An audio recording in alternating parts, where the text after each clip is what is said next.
अस्सलामुअलैकुम। Welcome to my YouTube channel story world A.N। तमाम video updates के लिए स्टोरी वर्ल्ड A.N को सब्सक्राइब करके बेल नोटिफिकेशन को ऑन कर दें। तो आइए सुनते हैं आज की वीडियो में एक नेक आदमी सैयद वारिस शाह और एक जिनजादी की कहानी, जो कि सैयद वारिस शाह पर आशिक हुई थी। सर्द ठठरती रात की किसी पहर बांध की चारपाई पर सोए वारिस शाह की आंख खुली तो वो कसमसा कर उठ बैठे। रजाई एक तरफ डालकर नीचे उतरे और जूते अड़स कर बगल वाली चारपाई के करीब आए, जहां उसकी बीवी और बेटी सोई हुई थी। बेटी के पेशानी पर बोसा देकर उतरी हुई रजाई खींचकर उसे ओढ़ दी और बीवी पर एक नज़र डालकर बाहर निकल आया। कमरे के दरवाजे को एहतियात से बंद किया ताकि उसकी बीवी और बेटी जाग न जाए, और फिर सर उठाकर आसमान को देखने लगे। बेचैन निगाहें किसी शे को तलाश कर रही थी, और ये रहा। सितारों की जुर्मट में जसामत के लिहाज से कुछ बड़ा अकबी सितारा टिमटिमा रहा था। उनके होंठ मुस्कुराहट में ढले। ठीक 2 बजे थे। रोज़ इसी वक्त उनकी आंख खुलती और रोज़ यही अकबी सितारा उन्हें वक्त बताता। एक कमरे पर मुश्तमिल मिट्टी से बने वारिस शाह के घर के कुशादा सहन में खड़े होकर आसमान पर चांद के हमरा बिखरे तारों के सैलाब को देखा जा सकता था। बड़ा ही दिलनशीन मंजर था। सियाह आसमान और उस पर चमकते ढेरों सफ़ेद दूधियाँ तारे। ताहम इस मकान की कदरी छोटी और कच्ची दीवारों के पार नजर आते कद आवर दरख्त हवा के दोष पर महवे रक़स थे। पत्तों की सरसराहट पर बदन में सनसनी दौड़ जाती और गुमान यही होता कि जैसे कोई भूत लहराते हुए पुकार रहा हो। लिहाजा गांव का कोई भी बाशिंदा इस वक्त घर से बाहर नहीं निकलता। ताहम वारिस शाह उन सब से मुख्तलिफ थे। इस वक्त झागना और बाहर निकलना उनका मामूल था। उन्हें कोई भी नहीं डरा सकता था, ना बूथिया दरख्त और ना ही ये आधी रात का वक़्त। बस अल्लाह की हुजूर पेश होकर हिसाब देने का खौफ उन्हें चैन की नींद नहीं सोने देता। सो वो बिस्तर छोड़ देते थे। ठंडी यखबस्ता हवाएं उनकी हड्डियों में घुस जाना चाहती थी, मगर उनके बदन पर लिपटी स्याह चादर ने उन्हें इस इरादे से बाज रखा। वो घर से बाहर निकले और लकड़ी के दाखिली दरवाजे को अच्छी तरह बंद कर दिया। एक सपाहट नज़र उन्होंने चढ़ी हुई कुंडी पर डाली और निगाहें आसमान पर जमा ली। यकीनन इस लोहे की कुंडी की कोई औकात ना थी। ये कभी भी उनके अहल खाना की हिफाजत नहीं कर सकती थी। हाँ, मगर वो ज़ात, वो परवरदिगार जो वाहिद और लाशरीक है, उनके घर वालों की निगरानी कर सकता था। रोज़ की तरह आज भी वो अपना घर बार उसी परवरदिगार के सपुर्द करके जा रहे थे, जो सबसे बड़ा मुहाफिज निगहबान है।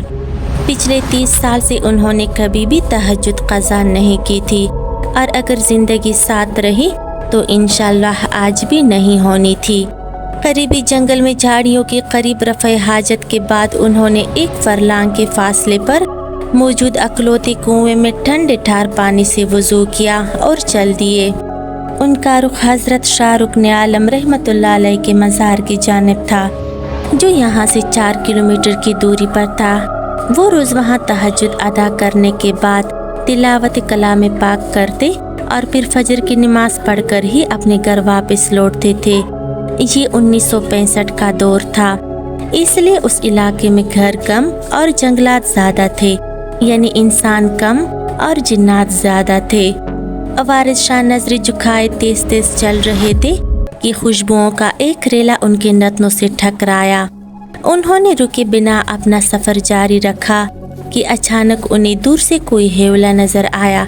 वो अपनी हीले में आगे की तरफ को बढ़ते रहे, बगैर किसी डर और खौफ के कि अचानक उनके सामने कोई आन वारिद हुआ।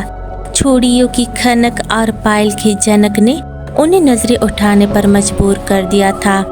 सुर्ख चमकीली और भड़कीली लहंगे और कुर्ते में मलबूस जालीदार दुपट्टे का घूंघट लिए एक दोशीज़ा उनके सामने मौजूद थी।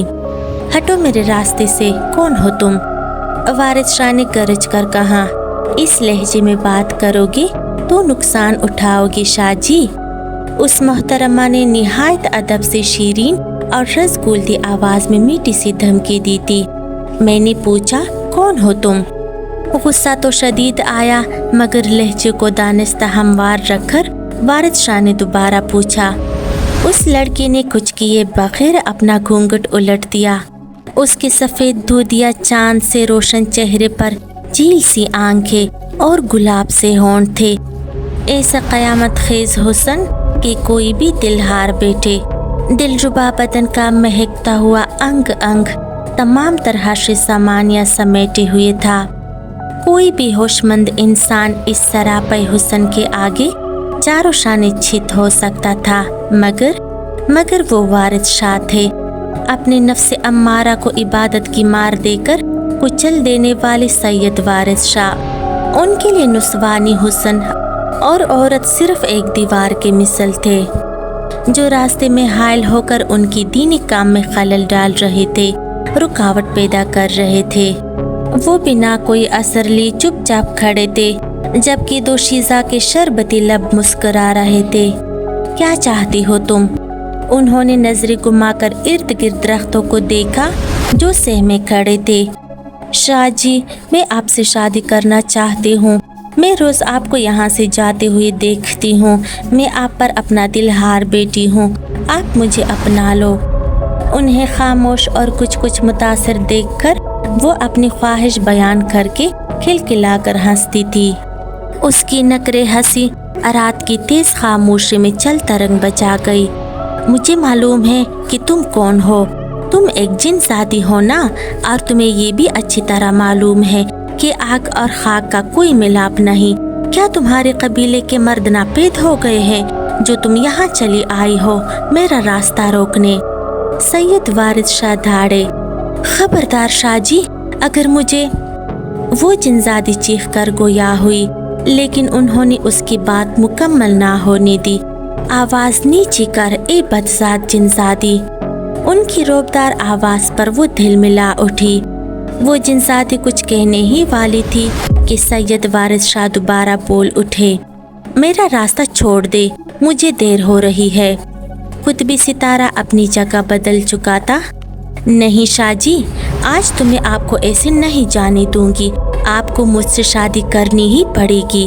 आपको मुझे आज ही अपनाना होगा, वरना आप जानते नहीं मैं क्या कर बैठूंगी। अब की बार उसकी आवाज़ भारी और तेवर काफ़ी ख़तरनाक हो चुके थे। ठीक है, मैं तुमसे शादी करने के लिए तैयार हूँ, मगर। सैयद वारिद शाह संजीदा हुए। मगर क्या शाह जी? आप जो कहेंगे मैं वो सब करने के लिए तैयार हूँ। बस आप मुझसे शादी कर लें। लहजे का भारीपन ख़त्म हुआ और आवाज़ दोबारा से खनक गई। ताहम खूबसूरत पेशानी पर सलवटें नामुदार थी। ए जिनजादी, तू मेरी आंखों में देख। क्या तू मेरी नज़रों की ताब ला सकती है? बेइख्तियार वो जिनजादी सैयद वारिद शाह की सर्द और खामोश आंखों में झांकने लगी। बज़ाहिर मस्त और खुमार आलूद मगर शोरला बार आंखों ने उस बेतहाशा खूबसूरती के मलका के तन बदन में आग लगा दी थी। एक दिलसोज चीख के साथ वो 2 कदम पीछे हटी और उसका जिस्म जलने लगा। एकदम वो जली हुई बदसूरत दोशीज़ा एक सियाह कुतिया की शक्ल इख्तियार कर गई। वारिद शाह सपाट चेहरा लिए उसे देखते रहे, यहाँ तक कि वो भौंकते हुए उनके पहलों से भाग खड़ी हुई। सैयद वारिद शाह ने निगाह उठाई और दूर से नजर आते हजरत शाह रुकने आलम रहमतुल्लाह अलैह के मज़ार को देखा। सैयद वारिद शाह के चेहरे पर इत्मीनान रक़ब था। अल्लाह के वली को तंग करने की सज़ा उस जिनजादी को ये मिली कि अब वो सारी उम्र एक कुतिया बनकर रहने वाली थी।